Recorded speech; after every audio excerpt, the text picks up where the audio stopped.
Allez, une petite vidéo sur le bateau, sur ma maison flottante pour 4 ou 5 jours. Allez, déjà les extérieurs.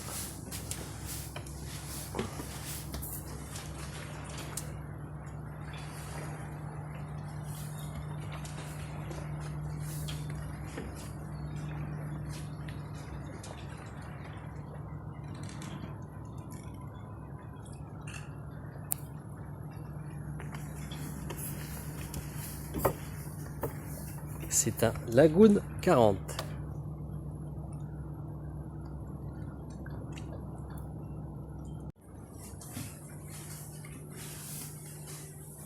On va être bien là pour faire l'écart.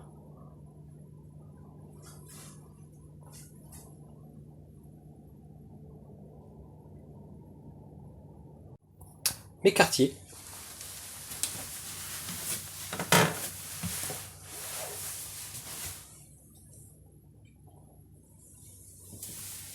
Bon là c'est une cabine qui servira pas, mais j'ai préparé veste de quart, gilet, tout le bazar. Et mon petit nid douillet.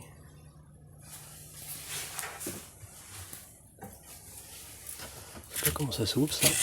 Et voilà. J'aurai une belle petite vue.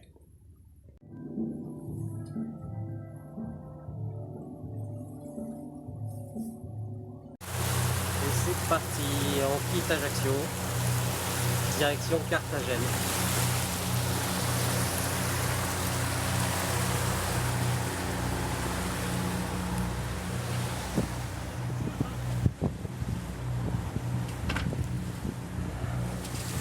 Apparemment ça va un peu secouer, on verra ça.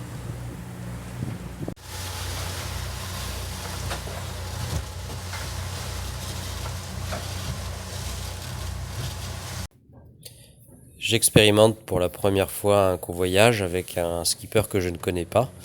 Ça s'est pas forcément très bien passé quand on connaît pas les gens. On a beau les avoir eu au téléphone et briefer un maximum, on peut pas s'entendre avec tout le monde.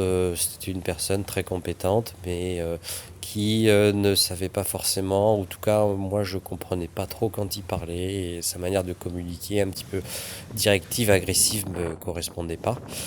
En plus, comme vous pouvez le voir sur les images, on a eu une mer bien démontée pendant le milieu de la traversée qui a duré 4 jours.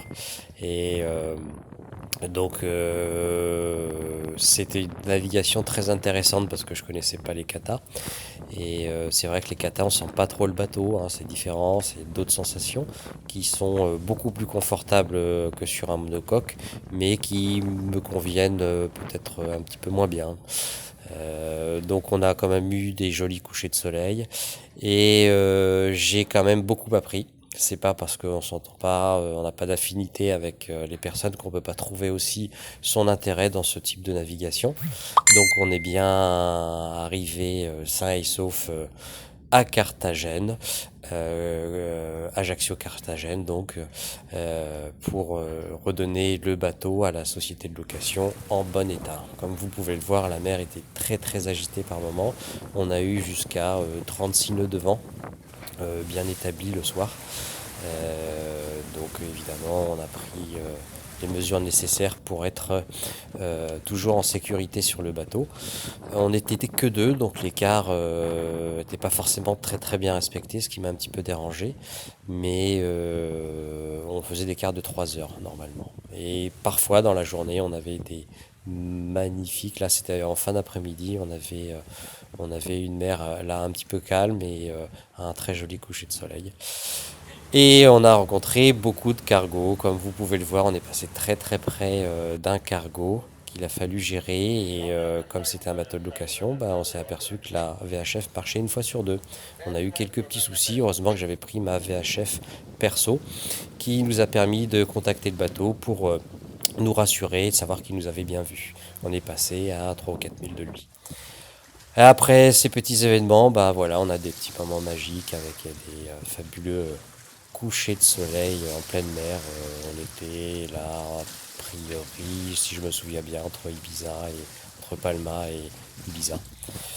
Ça fait du bien, voilà pourquoi on fait de la voile, même si c'est en convoyage et qu'on n'apprécie pas forcément les gens avec qui on est, on a des petits moments magiques comme ça. Et évidemment, je me suis octroyé pour la première fois un verre de rosé. Ça fait du bien, mais juste un, pas plus. Voilà, je vous quitte sur ces images et je vous dis à bientôt pour de nouvelles aventures.